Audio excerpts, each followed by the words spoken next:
जो बोर्ड के इस तरफ आपका जो दोनों सर्कल दिखाई दे रहा है, इसको आप चक्रवात या इसको साइक्लोन, और यहाँ पर आपका ये प्रति चक्रवात या एंटी साइक्लोन। हम जानते हैं कि पृथ्वी पर 0 डिग्री अक्षांश या भूमध्य रेखा या विषुवत रेखा या इक्वेटर या मानक अक्षांश रेखा पृथ्वी को 2 बराबर भागों में विभाजित करता है।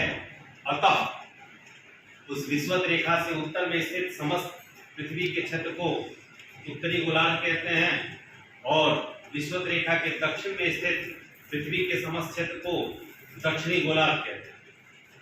ये जो फर्स्ट हाफ वाला ऊपर वाला पोर्शन है, ये आपका हो गया उत्तरी गोलार्ध, और जो सेकेंड हाफ का जो पोर्शन हुआ वो हुआ दक्षिणी गोलार्ध। अब पहले हम चक्रवात की बात कर लें, उसके बाद प्रति चक्रवात का, क्योंकि चक्रवात का पूर्णतः विपरीत होता है प्रति चक्रवात से।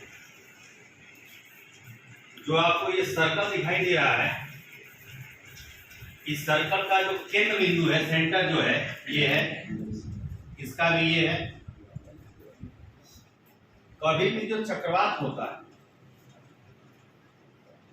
उसका जो केंद्र बिंदु होता है वह निम्न वायुदाब का क्षेत्र होता है।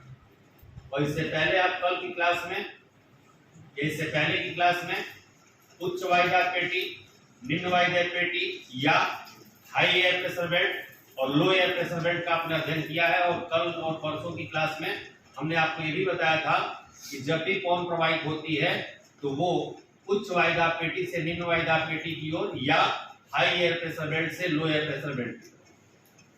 तो जब ये सर्कल है, ये वृत्त है, और ये जो केंद्र है, यदि ये हो गया आपका लो एयर प्रेशर बेल्ट या निम्न वायुदाब पेटी, तो इस सर्कल से जैसे जैसे हम परिधि की तरफ बढ़ते जाएंगे वैसे वैसे एयर प्रेशर बेल्ट बढ़ते जाएगा। और तो हम कह सकते हैं कि जो परिधि की तरफ जो होता है वो होता है high air pressure belt, high air pressure belt. ठीक उसी तरह से ये आपका दक्षिणी गोलार्ध है, यहाँ ये हो गया आपका जो केंद्र है वो हो गया आपका लो एयर प्रेशर बेल्ट। जो ये परिधि है ये हो गया आपका हाई एयर प्रेशर बेल्ट। हमेशा जो पवन होगी वो हाई एयर प्रेशर बेल्ट से लो एयर प्रेशर बेल्ट की तरफ या उच्च वायुदाब पेटी से निम्न वायुदाब पेटी की तरफ प्रवाहित होगी।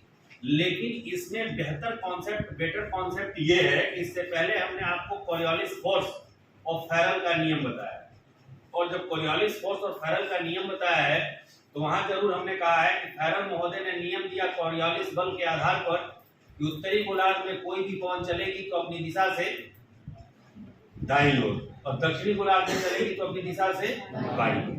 तो आपने क्लॉकवाइज और एंटी क्लॉकवाइज का नाम सुना होगा। क्लॉकवाइज का मतलब कि घड़ी की सुई की दिशा में, और एंटी क्लॉकवाइज का मतलब कि घड़ी की विपरीत दिशा में। तो बस यही अंतर है उत्तरी गोलार्ध और दक्षिणी गोलार्ध में, क्योंकि उत्तरी गोलार्ध में जब चक्रवात चलता है और परिधि से केंद्र की तरफ आता है, तो क्योंकि केंद्र जो है निम्न वायुदाब पेटी है और परिधि जो है उच्च वायुदाब पेटी है, तो सामान्यतः जो पवन है वो परिधि से कहाँ आएगी, केंद्र की तरफ आएगी। अब जब परिधि से केंद्र की तरफ है, चाहे कहीं से परिधि से बात करिए, यहाँ से भी बात करिए, आप यहाँ से भी बात करिए, आप यहाँ से भी बात करिए, मतलब कि चक्रवात का मतलब कि निम्न वायुदाब जो है उसके केंद्र में है, सेंटर में है, और परिधि की तरफ उच्च वायुदाब है, अतः उच्च वायुदाब से निम्न वायुदाब की तरफ पवन प्रवाहित होगी।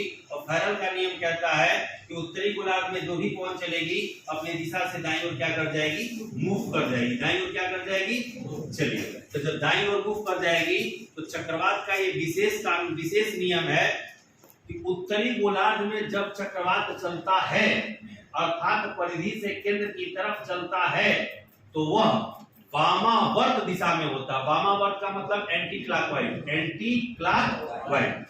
आप जानते हैं कि घड़ी की सुई की दिशा तो ऐसे चलेगी, मालूम है आपको ऐसे चलेगी।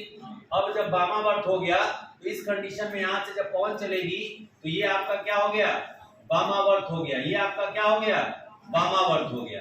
जबकि ठीक इसका उल्टा, ये तो उत्तरी गोलार्ध हो गया, समझ में आया। वामावर्त का मतलब कि घड़ी की सुई के विपरीत दिशा में, ठीक इसका उल्टा होता है दक्षिणी गोलार्ध। आपसे पूछा जाएगा कि उत्तरी गोलार्ध में जो चक्रवात चलता है उसकी दिशा क्या होती है, तो या तो आप कहेंगे एंटी क्लॉकवाइज या तो आप कहेंगे वामावर्त। क्योंकि उत्तरी गोलार्ध में जो भी पवन चलेगी अपनी दिशा से किधर मुख कर जाएगी, तो जब यहाँ से पवन चली इधर की तरफ, तो आपके सामने यदि फेस है तो दाया साइड ये हुआ कि नहीं हुआ, बोलिए भाई। ये आपके घड़ी के सुई के विपरीत दिशा में हुआ। ठीक इसका उल्टा यदि हम दक्षिणी गोलार्ध की बात करते हैं, साउथ हेमिस्फीयर की बात करते हैं, तो साउथ हेमिस्फीयर में पवन घड़ी की सुई की दिशा में चलेगी चक्रवात। क्यों चलेगी, क्योंकि दक्षिणी गोलार्ध में पवन अपनी दिशा से किधर विचलित होती है, बाईं ओर। किधर विचलित होती है, बाईं ओर। अब सपोज करिए यदि यहाँ से पवन चली, यहाँ से घड़ी की सुई की दिशा आती है, अब ये कंडीशन आपकी क्या हो गई, ये हो गई। तो बताइए घड़ी का सुई का दिशा ऐसे ही चलता है कि नहीं चलता है, बोली भाई। तो बताइए कि उत्तरी गोलार्ध में जब चक्रवात चला तो वो चला आपका एंटी क्लॉकवाइज डायरेक्शन में, और जब दक्षिणी गोलार्ध में चक्रवात चला तो वो चला आपके किस कंडीशन में, क्लॉकवाइज। यहाँ कोई दिक्कत है, यहाँ कोई डाउट है, समझ में आया कि चक्रवात है, लेकिन चक्रवात का मतलब चक्र में हवाएं चल रही हैं, वृत्ताकार स्थिति में वृत्ताकार पथ पर हवाएं चल रही हैं, जिसमें कि जो सेंटर है, जो केंद्र है, वो निम्न वायुदाब हो गया, और केंद्र से परिधि की तरफ बढ़ते जाएंगे तो उच्च वायुदाब हो गया। हमेशा पवन उच्च वायुदाब से निम्न वायुदाब की तरफ आएगी। और जब हम उत्तरी गोलार्ध की बात करेंगे तो चक्रवात की जो दिशा होती है, जब चक्रवात की जो हवा चलने की स्थिति होती है, वो एंटी क्लॉकवाइज डायरेक्शन में होती है या घड़ी के विपरीत दिशा में होती है। जबकि ठीक उल्टा यदि हम दक्षिणी गोलार्ध की चक्रवात की बात करेंगे तो यह क्लॉकवाइज डायरेक्शन में होता है, अर्थात घड़ी की सुई की दिशा में होता है। यहाँ तक हाँ, ये भी ध्यान दीजिएगा कि जो चक्रवात होता है वो क्यों चलता है। तो एक शब्द आता है भूगोल में जिसका नाम है वाताग्र। वाताग्र, वाताग्र का मतलब ये होता है कि जब दो भिन्न तापमान वाली वायु राशियां, दो भिन्न तापमान वाली वायु राशियां जिस स्थान पे मिलती हैं उसी को क्या कहते हैं, वाताग्र कहते हैं।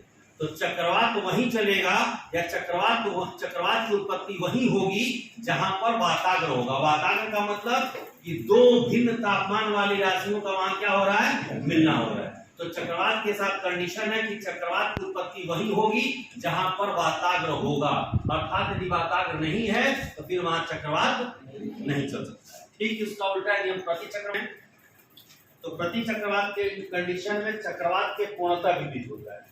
चक्रवात में क्या था, केंद्र में सेंटर में निम्न वायुदाब था, परिधि की ओर क्या था, उच्च वायुदाब था। यानी चक्रवात के लिए आप ये कह सकते हैं, चाहे उत्तरी गोलार्ध हो चाहे दक्षिणी गोलार्ध हो, चक्रवात में हमेशा जो हवाएं होती हैं वो परिधि से कहाँ आती हैं, केंद्र की ओर आती हैं। परिधि से कहाँ आती हैं, केंद्र की ओर। जबकि प्रति चक्रवात में इसका ठीक उल्टा होगा। उल्टा क्या होगा कि जब ये आपका केंद्र है तो ये केंद्र बदल गया आपका हाई एयर प्रेशर बेल्ट में। हाई एयर प्रेशर, चाहे उत्तरी गोलार्ध हो और चाहे आपका दक्षिणी गोलार्ध हो, हाई एयर प्रेशर क्या हो गया आपका, ये बेल्ट हो गया। जबकि इस केंद्र के अलावा यदि हम परिधि की तरफ चलते हैं तो ये आपका हो गया, परिधि क्या हो गया आपका, लो एयर प्रेशर बेल्ट हो गया। ये भी क्या हो गया आपका, लो एयर प्रेशर बेल्ट हो गया। तो पहली शर्त चक्रवात और प्रति चक्रवात में अंतर ये है कि चक्रवात में हवाएं जो हैं परिधि से केंद्र की तरफ आती हैं, लेकिन प्रति चक्रवात में जो हवाएं होती हैं वह केंद्र से परिधि की ओर जाती हैं। उत्तरी गोलार्ध में जो पवन होगी वो अपनी दिशा से दाईं ओर विचलित होगी, दक्षिणी गोलार्ध में जो पवन होगी अपनी दिशा से बाईं ओर विचलित होगी। तो जहां चक्रवात में उत्तरी गोलार्ध में चक्रवात एंटी क्लॉकवाइज डायरेक्शन में चल रहा था, वहीं पर जो प्रति चक्रवात होगा वो उत्तरी गोलार्ध में क्लॉकवाइज डायरेक्शन में चलेगा। क्योंकि अब जब हवा केंद्र से जाएगी परिधि की तरफ तो उसका फेस अपोजिट साइड हो जाएगा, तो दाहिना तरफ ये होगा ना। तो बताइए ये आपका कंडीशन घड़ी के सुई की दिशा में हुआ कि नहीं हुआ, बोलिए भाई, हुआ घड़ी के सुई की दिशा में। तो उत्तरी गोलार्ध में जहां चक्रवात एंटी क्लॉकवाइज था वहीं पर प्रति चक्रवात क्या हो गया आपका क्लॉकवाइज हो गया। ठीक उसी तरह से दक्षिणी गोलार्ध की बात करेंगे और प्रति चक्रवात की बात करेंगे तो प्रति चक्रवात का मतलब कि जो केंद्र है सेंटर है वो आपका हाइयर प्रेशर बेल्ट है, परिधि जो है वो आपका निम्न वायुदाब है, प्रति चक्रवात है। प्रति चक्रवात में जो हवाएं होंगी वो केंद्र से कहां जाएंगी परिधि की ओर जाएंगी। लेकिन दक्षिणी गोलार्ध है, दक्षिणी गोलार्ध में हवा जो होगी अपनी दिशा से किधर जाएगी बाईं ओर जाएगी। तो जब बाईं ओर जाएगी तो तुरंत ये जो हवा हो जाएगी वो किधर हो जाएगी आपकी घड़ी के विपरीत दिशा में हो जाएगी। तो यहाँ पर जो प्रति चक्रवात होगा वो किस कंडीशन में होगा एंटी क्लॉकवाइज होगा। यहाँ आपको चक्रवात और प्रति चक्रवात समझना है, क्लियर है 100%। कहाँ क्लॉकवाइज है कहाँ एंटी क्लॉकवाइज है, चक्रवात परिधि से केंद्र की तरफ और प्रति चक्रवात केंद्र से परिधि की तरफ। कोई डाउट है?